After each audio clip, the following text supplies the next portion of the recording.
बिस्मिल्लाहिर्रहमानिर्रहीम अस्सलाम वालेकुम।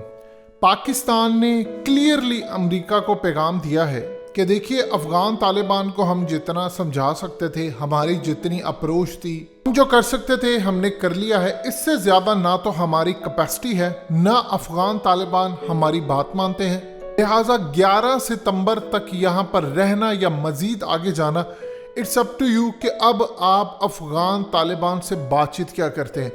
अमेरिका को पाकिस्तान का ये पैगाम कतई अच्छा नहीं लगा, क्योंकि दूसरे लफ्ज़ों में पाकिस्तान ने क्लियरली पैगाम दिया है अमेरिका को। मज़ीद डिस्कस करने से पहले इस वीडियो को लाइक करें, हकीकत टीवी को सब्सक्राइब करें और बेल आइकन पर ज़रूर क्लिक करें। डू मोर का जवाब दिया है नो मोर करके, कि अब हम किसी सूरत पाकिस्तान अपना प्रेशर अफ़गान तालिबान पर नहीं डाल सकता, क्योंकि ये वो रेड लाइन है जहां से हम मजीद क्रॉस करके आगे नहीं जा सकते। अब इस पूरी सूरत हाल के अंदर आप अंदाज़ा कर लें कि इस वक्त पाकिस्तान के खिलाफ इंटरनेशनल लेवल पर पूरी कैंपेन शुरू हो चुकी है, और आपको अमेरिका ये पूरे लेवल पर करता हुआ नजर आएगा, जिसमें ये बताएगा कि पाकिस्तान अफगान तालिबान के साथ मिला हुआ है, डबल क्रॉस है, और अब उनका अगला प्लान है किसी तरह पाकिस्तान में खाना जंगी क्रिएट करने की। देखिए, खाना जंगी के अंदर आप जानते हैं ऑलरेडी माहौल पाकिस्तान का कितना ज़्यादा ख़राब हो चुका है। बैरूनी ताकतें पूरी तरह इंतज़ार कर रही हैं कि किसी तरह पाकिस्तान का माहौल ख़राब हो और वो पूरी तरह चढ़ दौड़े। देखिए, अफ़गान तालिबान ने जो नई स्ट्रेटजी तरतीब दी है, उन्होंने कहा है कि हमने अमेरिका को मारना ही मारना है। उसकी क्या रीज़न उन्होंने बताई है? रीज़न उन्होंने ये पेश की है कि अगर हम 1 मई के बाद नहीं करेंगे तो अमेरिका 11 सितंबर तक यहाँ पर रहेगा। देखिए, अमेरिका ने अफ़गान तालिबान को यहाँ तक पाकिस्तान के थ्रू पैगाम भेजा है कि हम, ऐसा नहीं है कि हम 1 मई को फौरी तौर पर कह रहे हैं कि उसके बाद निकलेंगे 11 सितंबर को। हम आहिस्ता आहिस्ता निकलना शुरू कर देंगे और उसके बाद हम 11 सितंबर तक पूरे का पूरा मुल्क छोड़ देंगे। अफ़गान तालिबान का कहना यह है कि उनकी स्ट्रेटजी ये है कि अमेरिका अब अगर नहीं निकला तो वो 11 सितंबर के बाद मजीद रहने का जवाब बनाएगा। बेहतर यह है कि हम यहाँ पर इनको मारते जाएं, ताकि 11 सितंबर तक इन्होंने जो बाद में रहने का प्लान है वो क्लियर हो जाए। अब इस सूरत हाल के अंदर अफ़गान तालिबान ने ग्रैंड ऑपरेशन का ऐलान कर दिया है, और उधर से ब्लैक वाटर मुकम्मल तौर पर एक्टिव है। पाकिस्तान के अंदर जो हालात चल रहे हैं वो आप अच्छी तरह बखूबी उससे आगाह है कि पूरी तरह पाकिस्तान में बैरूनी ताकतें इस वक्त तैयार है। इंडिया के अंदर इतनी चीखें हैं, लेकिन उनकी चीखें बिल्कुल उनके हलक से नीचे प्रॉपरली उतर नहीं रही है। जयशंकर, उन्होंने कहा है कि हमें सिर्फ इस चीज़ की तकलीफ है, पाकिस्तान ने अफ़गान तालिबान को अपने साथ मिला लिया है, और उन्होंने अफ़गानिस्तान के अंदर गनी हुकूमत के खिलाफ एक महाज खोल लिया। पूरी तरह वो खाना जंगी का माहौल क्रिएट करना चाहते हैं। इंडिया को प्रॉब्लम ये है कि उन्होंने क्लियरली कह दिया है अमेरिका को कि आप यहाँ से निकलते हैं तो पाकिस्तान अफ़गान तालिबान के साथ चढ़ दौड़ेगा, क्योंकि चाइना भी इस वक्त उनकी बैक पर मौजूद है, रशिया भी बैक पर मौजूद है। लिहाजा इंडिया का कोई मुस्तकबिल नहीं है, हम आपके लिए नहीं जंग कर पाएंगे चाइना के ख़िलाफ़, और अगर आप चाइना के ख़िलाफ़ हमें इस्तेमाल करना चाहते हैं तो इस पूरी सूरत हाल में उन्होंने हाथ खड़े कर दिए। देखिए, मामला काफ़ी हद तक ख़राब होते इस वक्त नज़र आ रहे हैं इंडिया के लिए, क्योंकि इंडिया की पोजीशन इस वक्त ख़राब है। अब असल में ब्लैक वाटर को टास्क दे दिया गया है कि पाकिस्तान अगर हमारी बात नहीं मानता, ये वो चाह रहे हैं कि पाकिस्तान अफ़गान तालिबान को ये भी मनाए कि आप तुर्की कॉन्फ्रेंस के अंदर आएँ, यानी वहाँ पर भी आप जाएँ, आप हर जगह पर जाएँ। पाकिस्तान किस हद तक अफ़गान तालिबान को मना सकता है? ऑलरेडी वो कह रहे हैं कि हम अब पूरा प्लान ये कर रहे हैं कि अमेरिका से पैसे निकलवाएं।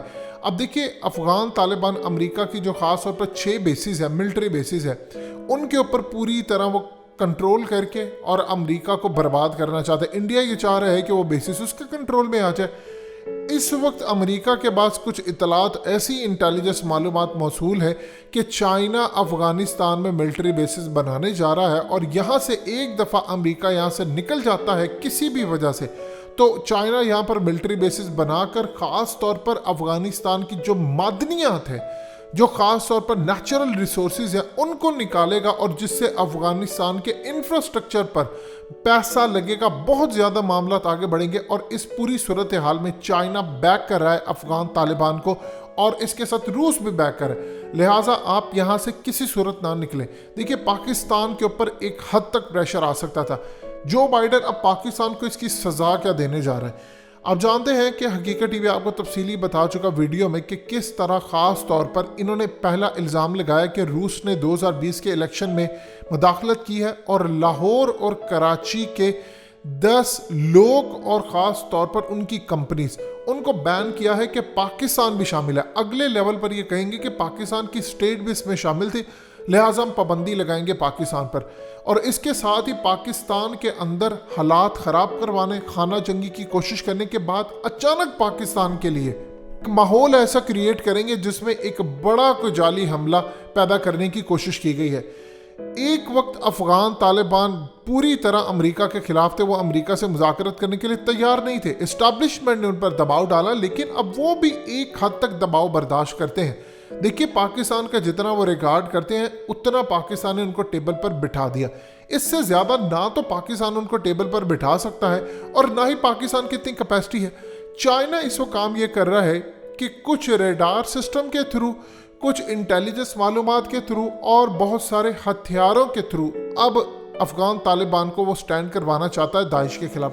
دیکھیے امریکہ نے اس وقت جو گریٹ اور بڑا پلان بنایا ہے اس کے مطابق ان کا کام یہ ہے کہ اس دفعہ داعش کو میزائل سسٹم، ان کو ڈرونز، ان کو ہتھیار، یہ تمام چیزیں پرووائڈ کی جائے. جب وہ پرووائڈ کریں گے تو پھر پاکستان کے پاس کیا آپشن رہ جاتی ہے؟ ظاہر سی بات ہے وہ پاکستان کی سرحد پر بھی حملہ کرنا چاہیں گے. اسی لیے اس پوری صورتحال کو کاؤنٹر کرنے کے لیے افغان طالبان کے ہاتھ مضبوط کرنے ہوں گے. ادھر انٹرنیشنل لیول پر پروپیگنڈا یہ شروع ہو گیا کہ پاکستان افغان طالبان کے ساتھ ملا ہوا ہے، یہ ان کو ہتھیار دیتا ہے. اب ایون کہ روس ہتھیار دے، چائنا ہتھیار دے، نام انہوں نے پاکستان پر لگانا ہے اور اس کی آڑ میں یہ فیٹف کے تھرو پاکستان کا گلا دبانے کی کوشش کریں گے. یہ اصل میں کہنا یہ چاہتے ہیں کہ پاکستان ذمہ دار ہے، رسپانسیبل ہے اور پاکستان اس پورے کھیل کے اندر اپنے آپ کو سرنڈر کر دے امریکہ کے آگے، ورنہ ہم آپ پر پابندیاں لگائیں گی. یہ جو فیٹف کے 3 رہ گئے تھے پوائنٹس، آپ دیکھیں گے کہ یہ اب اتنی مشکلات پاکستان کے لیے پیدا کر دیں گے، اتنی زیادہ مشکلات پیدا کر دیں گے کہ انٹرنیشنل سطح پر پاکستان پر پابندیوں کے لیے جواز کریٹ ہو جائے گا. پاکستان آلریڈی کہہ چکا ہے کہ ہم افغان طالبان کے ساتھ نہیں کھڑے، لیکن ہم امریکہ کے ساتھ بھی نہیں کھڑے کیونکہ ہم اس وقت نیوٹرل رہنا چاہتے ہیں. اس جنگ کا کسی کو فائدہ نہیں ہے. لیکن جو بائیڈن مسلسل زور دیے جا رہا ہے کہ پاکستان کاروائی کرے، پاکستان کاروائی کرے، افغان طالبان کو منائے.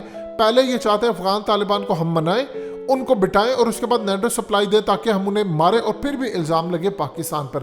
اسٹیبلشمنٹ اس وقت پوری طرح پاکستان کے حالات پر نظر رکھے ہوئے ہے، ادارے مکمل طور پر الرٹ ہے، لیکن صورتحال ہے کہ کنٹرول سے باہر ہوتی نظر آ رہی ہے کیونکہ اگلا جو مرحلہ یہ ہوگا وہ خطے میں بڑی جنگ کا ہے. ساؤتھ چائنا سی کے معاملات اس وقت تھوڑے لیول پر پیچھے چلے گئے ہیں اور سارے کا سارا فوکس اس وقت افغانستان، پاکستان، ایران، چائنا، روس اس طرف آ چکا ہے. اب پاکستان اگر جو بائیڈن کی بات نہیں مانتا، جو کہ ہم نے کلیئرلی کہہ دیا ہے کہ ہمارا اب ان پر کوئی زور نہیں چلتا، اب امریکیوں پر جو حملے ہوں گے اس کا وہ ذمہ دار ٹھہرائیں گے پاکستان کو اور دھمکیاں بھی دیں گے، پاکستان پر پابندیاں بھی لگائیں گے.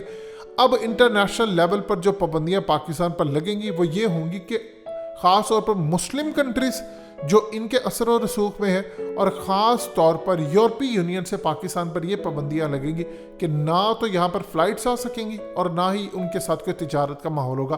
یہ اس وقت کوشش کی جا رہی ہے پاکستان کے خلاف. دوستو حقیقت ٹی وی کو سبسکرائب کرنا مت بھولیے، ویڈیو کو لائک کریں، شیئر کریں اور کمنٹ سیکشن میں اپنی رائے کا اظہار ضرور کریں.